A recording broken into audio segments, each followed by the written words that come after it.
Go inside the Crimson Tide. Tider Insider TV with Rodney Orr and Carrie Harris.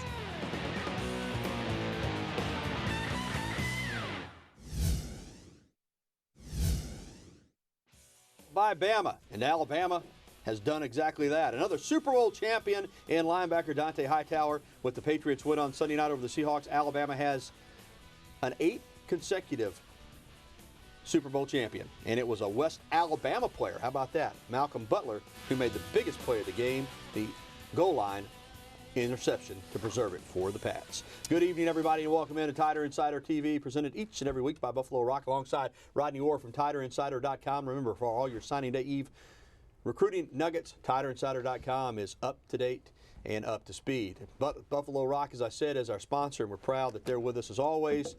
Great Pepsi products tonight. Diet Pepsi. You know, I've kind of kicked it into gear last week, Rodney. If you want to support me, I'm 5 days into my eating healthier fitness plan, so that calls for Diet Pepsi. Sounds good, doesn't it? Tastes good too. Gotta love it. I need a little liquid refreshment because we got a lot to talk about. We're 1 day away from National Signing Day. More on that coming up, of course, in just a bit. But first, a little off-season football movement for another soon-to-be former Crimson Tide football player. Crimson Tide rising junior defensive lineman D-liner out of Muscle Shoals, a former 4-star recruit, announced his intentions via Twitter yesterday to transfer from Alabama. Says he's received his release, said he wishes UA well, wishes Nick Saban well, but it's time to move on. And Rod, pretty good football player. Alabama won a spirited recruiting battle against Auburn for his services, but when you look at the depth on this defensive line and with all the guys coming back, the fact that he hasn't played much his first 2 years, this really isn't that big a shocker. No, not really. I mean, again, he came in a highly recruited player, Gary, and as you mentioned, there's a lot of depth, a lot of competition there. He's had limited snaps. He played some as a true freshman in one game, and then last year he played, limited snaps again. So, perhaps he's looking for greater opportunities, and he can find those elsewhere. I always hate it when a guy that's from in-state that's highly touted doesn't work out when Alabama signs that player. But, again, when you sign as many good football players as Alabama does, everybody can't play. And there's that defensive line depth that you referenced right there. And, you're talking some of the best football players on the team are at that position. Jonathan Allen, Ashawn Robinson, Jaron Reed, DJ Petway. These are guys that are big-time football players, and the guys that are behind them have a lot of talent as well. And let me say this too, as you're looking down the road, there's going to be a lot of playing time after next year possibly. When you look at that list, you look at Ashawn Robinson's going to be a junior that could go early. Jaron Reed's certainly going to be gone. DJ Petway will be gone.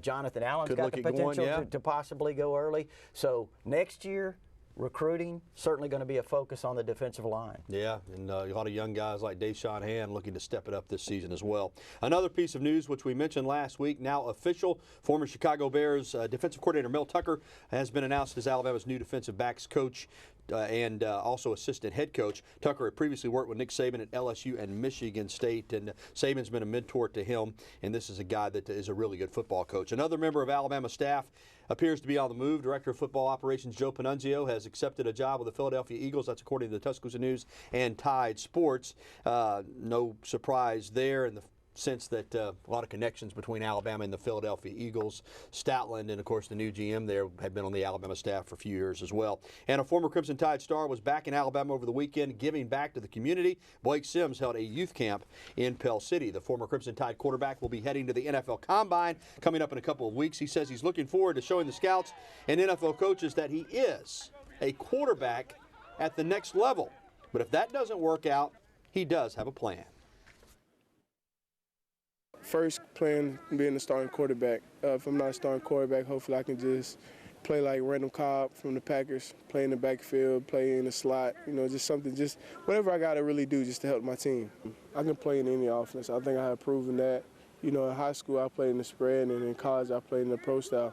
So I think that's like gives me an extra boost and good advantage on some quarterbacks. Rodney, real quick note on Blake Sims before we move on. You heard it all in that soundbite. He wants to be a quarterback, but he proved here at Alabama he can play other positions. He will persevere. He is a hard worker. He's a team-first guy. you know what? 32 teams in the National Football League. I got to think at least one of them has a spot for a guy like Blake Sims. Especially when you're talking about versatility and the spots that he could fill for you. You know, so many different roles. A guy that could play, you know, he's played some running back, obviously, played some, you know, slot receiver a little bit. He's worked at safety when he first got here. You know, he ended up a quarterback, and, you know, he was a great player in high school. I remember watching his high school tape. In one game, he'd throw a 75-yard touchdown pass and catch one. So, I mean, you know, he's just got tremendous ability. Then you'd see him returning a punt for a touchdown. So, you know, the guy's a great athlete, and, you know, NFL looks for guys that can do multiple things. I think in one game what's really impressive is he threw it and caught it. Sure did.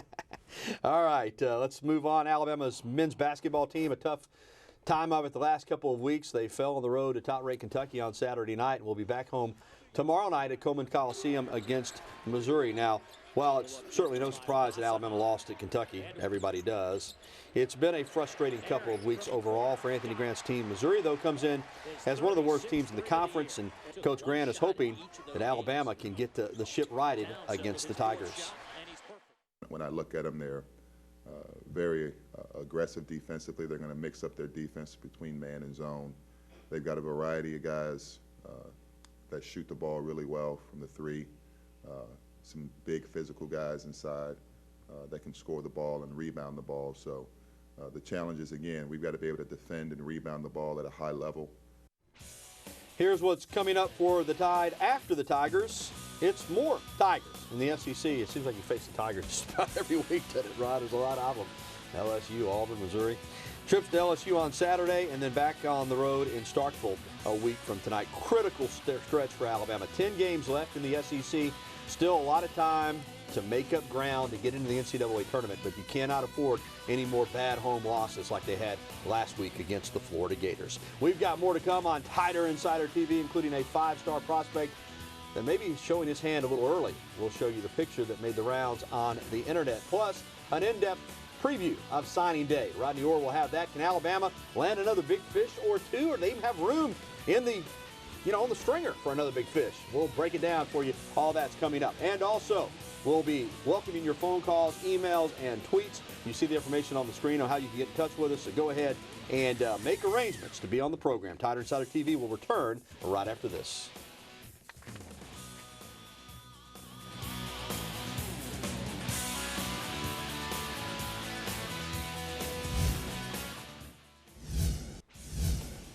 He is one of the top uncommitted high school players left. C.C. Jefferson is down to Florida, Alabama, Auburn, and Ole Miss, but the Florida high school defensive end tweeted a picture of himself in a crimson T-shirt.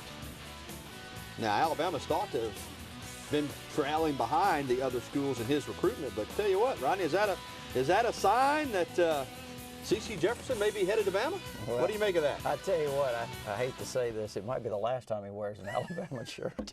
All right, we are getting ready for a big signing day tomorrow. Jefferson, one of just a few prospects that are uncommitted that Alabama's still involved with. Honestly, Alabama's class has been set pretty much for some time, other than a tweak here or a tweak there. We do know that Kristen Bell is going to take a gray shirt and enroll in January from over in Hoover. But let's talk about some of the uncommitted guys that Alabama still is recruiting, and let's begin with C.C. Jefferson. Well, I think certainly he's one of the top players in the country. He'd probably be a jack linebacker in the Courtney Upshaw mold here at Alabama. I think that's a guy that you'd really want to compare him to.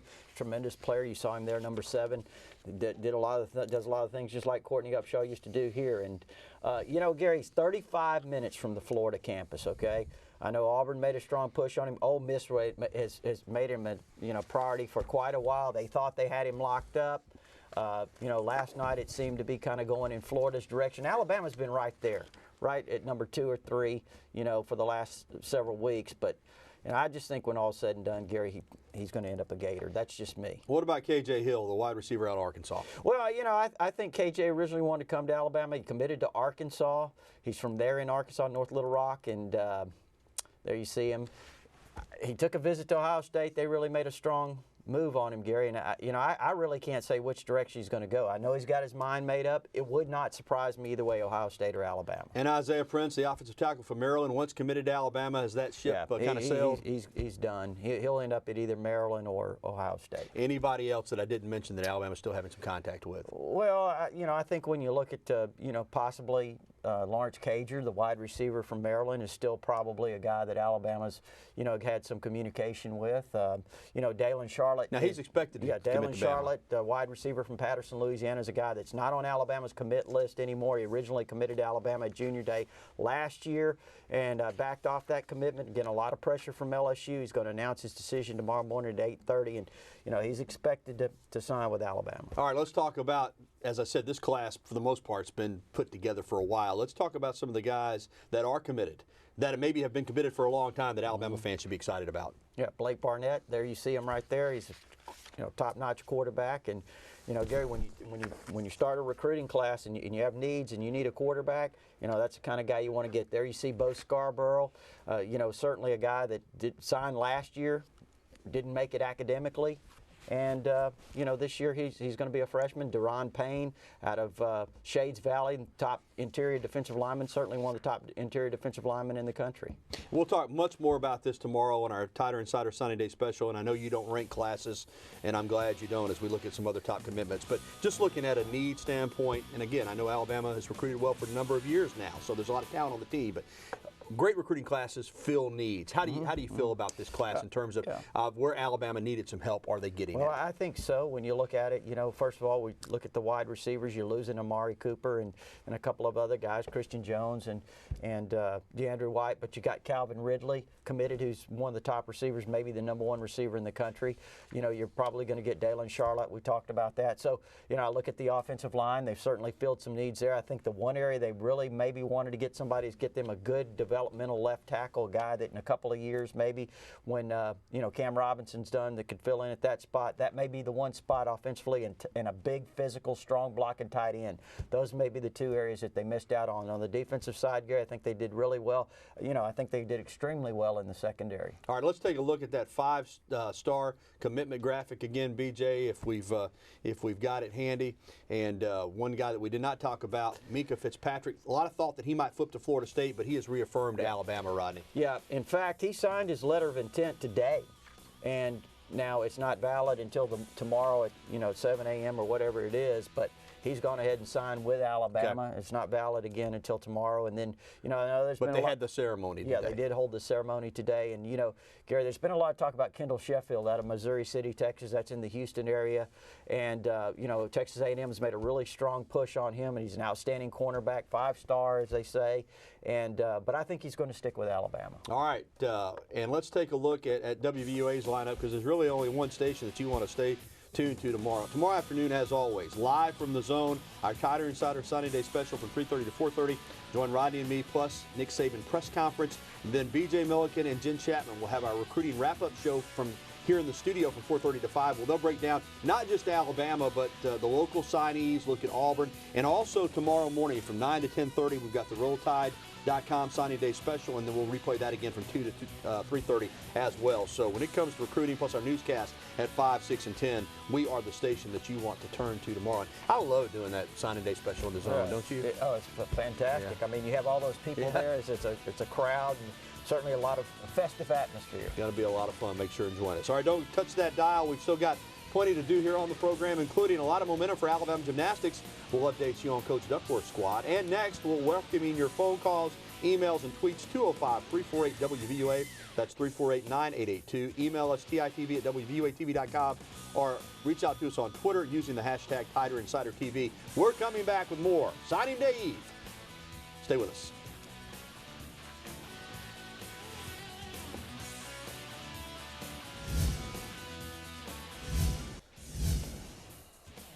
The Bama gymnastics squad notched another impressive win on the road last Friday night. They went to Kentucky and beat the Wildcats. That's their second consecutive win after falling to Arkansas. Of course, one of those wins was over Florida. Alabama's back in action this Friday night, trying to extend their winning streak over Auburn to 111 in a row. Is there a more impressive streak in collegiate athletics today? I think not. But you know what? The next one's always the most important one. That's right. If Auburn wins, nobody will remember those 110. Yeah. That's the way it works. All right, it's time to head to the Med Center hotline for the first time tonight. Trey is with us in West Blockton. Hey, Trey, how are you? Hey, what's up, guys? Hey, bud. Fired up about NSD. And, yeah, you have to take the recruiting rankings with a grain of salt because it's all about what's on paper and perceived potential. But when it comes to Saban, he is as good a facilitator of player development as he is a recruiter.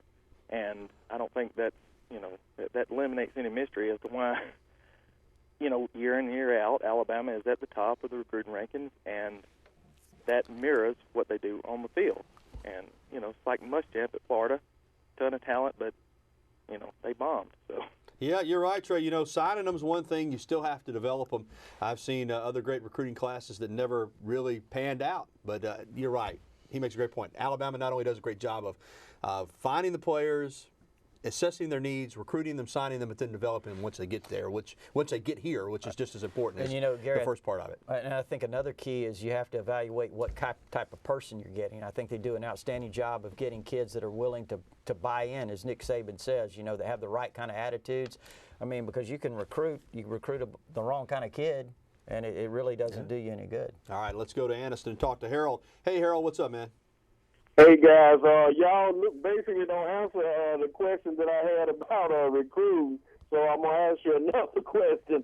I watched the men's basketball team, man. It looks like to me they just the past 2-3 years they have just struggled to score, man. The defense is great, but they got to find some players that can put the ball in the hoop, don't you think? I agree, Harold, and yeah, I mean I think they do play good defense. I think they play hard. I think they get after it. And you got to play good defense to win. At the same time, though, when you struggle to score, you're right. You can never separate yourself from the other team. And there's always a chance that they're going to come back regardless of how good your defense is because they go in so many lulls where they don't score. I think back over the last 5 or 6 years, and, they'd have a 10, 12-point lead with 4 minutes, 5 minutes to go, and then wouldn't score again. And you look up at the 20 seconds to go in the game, and it's a tie game or a 2-point game. You're right. I think they need more scorers. They need people that can put the ball in the basket, particularly from the perimeter, because you're right. The defense is always going to be good. They work hard. They play hard, but they just struggle to score the basketball. I'm right on with Harold. All right, good call. Let's go to Panorama and talk with Plato. Hey, Plato, what's going on? Hey, guys. Y'all answered some of my questions in your recruiting chat, but let me ask a question this way. Assuming the 2 back counters we have, if Christian Bell, gray shirt, that I think that leaves us 4 slots. What positions do you predict we'll finish with in those 4 slots? Well, first of all, let me say this. I'm not really predicting that Alabama's going to sign 4 more players. I really doubt they will. I think, the guys, if you go look at the commitment list, I think you can add Dalen Charlotte on there, and maybe you might get 1, maybe 2 others, depending on who they are. I wouldn't be surprised if they actually did not add another one after Charlotte necessarily. So, again, we'll see. I don't think they're going to sign 4 more, though. Okay. All right. Before we go to break, another quick note. A-Day for 2015 has been set April 18th at 2 o'clock at Bryant Denny Stadium. Well, more to come on the show, including a look at Alabama softball. They're about ready to get back to work in a couple of days. Where did they fall in the first softball poll? We'll let you know. And more of your phone calls, emails, and tweets. Again, the contact information is on the screen. Lines are open. So now is your chance to get through. Tighter Insider TV. We're all excited because tomorrow, Christmas for football fans. Christmas Part 2, National Signing Day. Stay with us. We're coming back after this.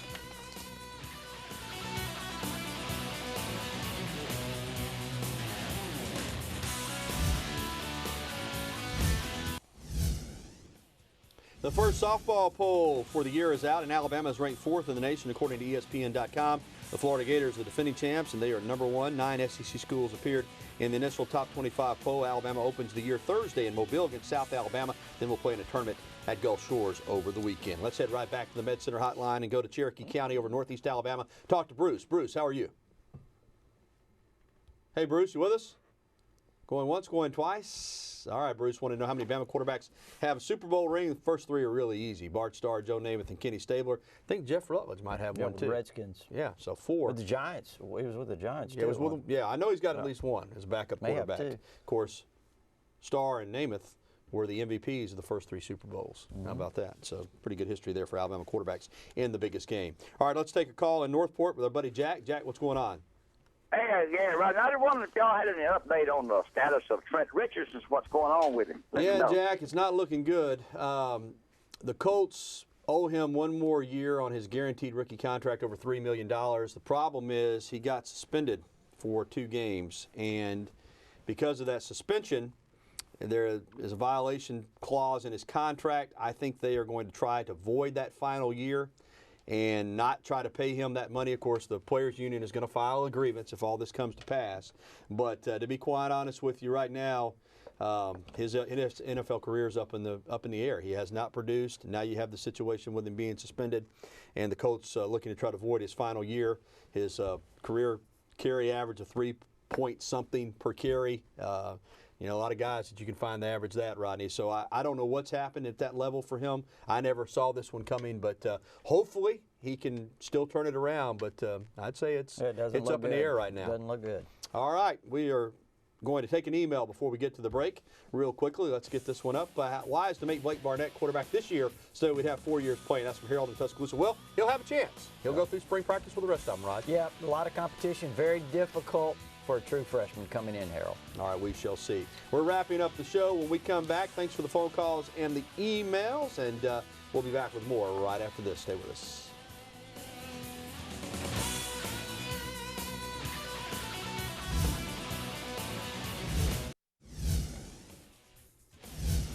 All right, once again, we've got you covered on National Signing Day, our live Tiger Insider special from Inside the Zone at the Red Elephant Club, 3:30 to 4:30, including Nick Saban's press conference, wrap-up show, Recruiting Wise with B.J. Milken and Jen Chapman. Also, we'll have the Tide TV, RollTide.com Signing Day special from 9 to 10:30 and 2 to 3:30. So turn in tomorrow to WVUA. All right, thanks to the Locker Room, as always, for our original Elephant Wear. Their semi-annual yard sale is coming up Friday, 10 a.m.